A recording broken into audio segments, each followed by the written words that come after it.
The Urul. I'm not sure if it's conventional to start these race profile things with races like the Olu and the Urul and not something more traditional like human. Oh. But I don't know, here we are. So, the Urul are the orcs of Exodus. You can see where I wrote orc up there, that was like the way it works on Exodus is that, everything on Exodus has its own name. But since USB, the group from Earth infiltrating Exodus, doesn't know, the culture like that, what they do is they give them titles that kind of match up to the fantasy trope that they're similar to.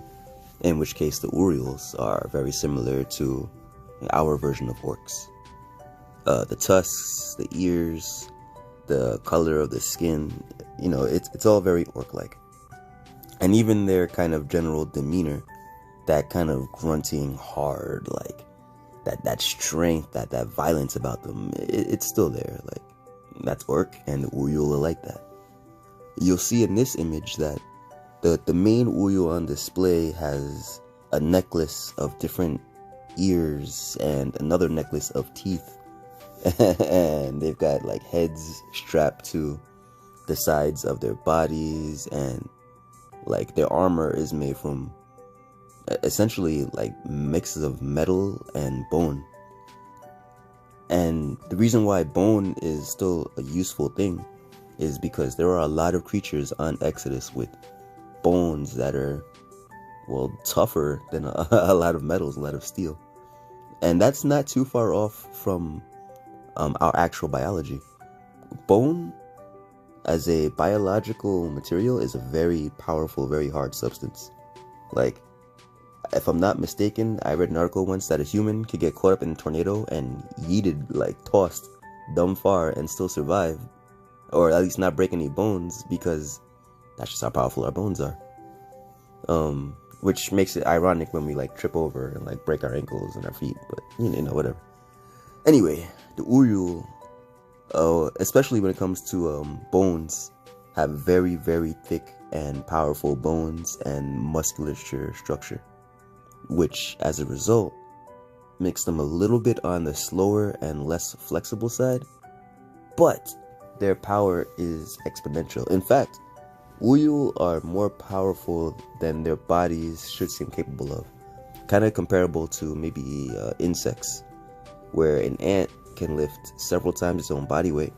It's the same with an Urul. A single Urul is at least 3 times more powerful than an equivalent human.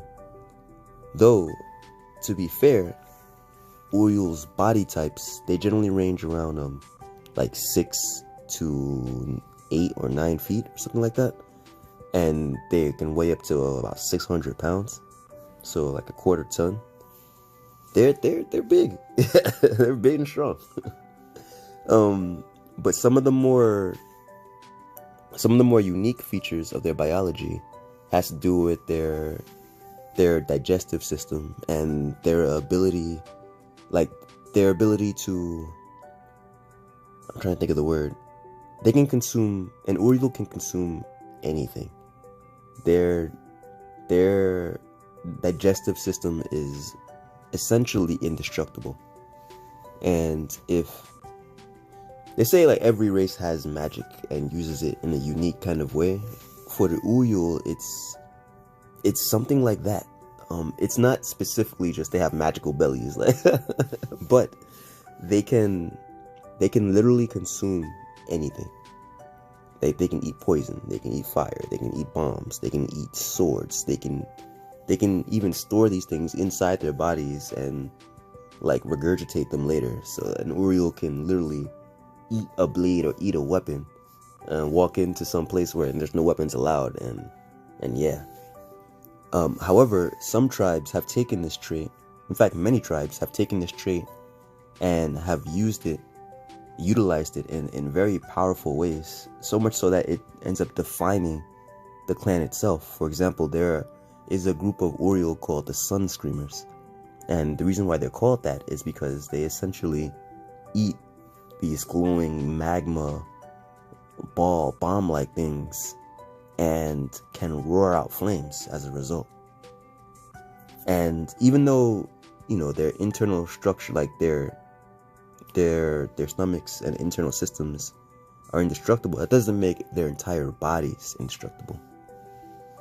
You can still stab an Urul in the chest and it'll hurt, if not kill them.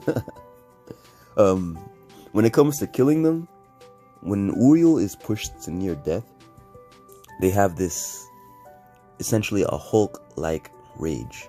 They go berserk, their bodies swell and pump with blood, and they become even more powerful than they were. However, despite this super strength, this berserk mode, once they're done, once they finally calm down, their heart stops. So it's literally like an end of the line death kind of thing. However, there are some Urul who have managed to learn to control that. And so even though their rages aren't as extremely powerful, they don't die at the end of them. Trade-off. Another thing is that the Urul are a very martial culture. And to be a good martial artist requires discipline and patience, which isn't something you would expect from these particular people, but it's there. The Urul don't respect many things, but they do respect martial prowess. And many of the biggest leaders, the strongest leaders, are the ones who have discovered that it's actually patience, observation, and discipline that really gets you ahead, that really makes it so that you can succeed in life. And so those are the ones that they're still ruthless, they're still very dangerous, but there's more to them than just anger and violence. They become leaders.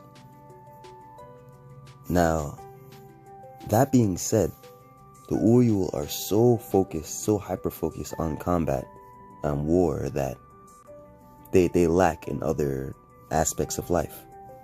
Their societies seem rather primitive as a result, and to offset that, they rely very heavily on servants. Entirely too heavily on servants. The Urul conquer. They like to run, then take over, and with their captives, they force them to either build for them or cook for them or just provide for them in any kind of way. So as a result, they don't really worry about food or anything of that sort and can, focus all their attention on what they like: violence. When it comes to their weaponries of choice, the Urul like chains and heavy metal, and heavy weapons like great swords, great hammers. Things that are so powerful and so strong that, it requires a certain level of strength just to be able to wield them. And because of their affinity and just general liking of chains, they use a lot of swinging weapons like flails or hooks, like things that can be swung around on the end of a chain, combined with, say, an affinity for fire. And yeah, you'll see a lot of Urul with flaming, spinning weapons. It's a pretty scary sight. Wow, I did not expect to go on about these guys for a solid 9 minutes, but here we are. I sincerely hope that you enjoyed this, and I did enjoy making this. I feel like I'm getting a little bit better with each time I narrate one of these profiles. I'm trying to use the word less and simply speak more. And I'm still not using a script, but it just feels more natural for me this way. So, as always, I thank you for listening, and I hope you have a good night.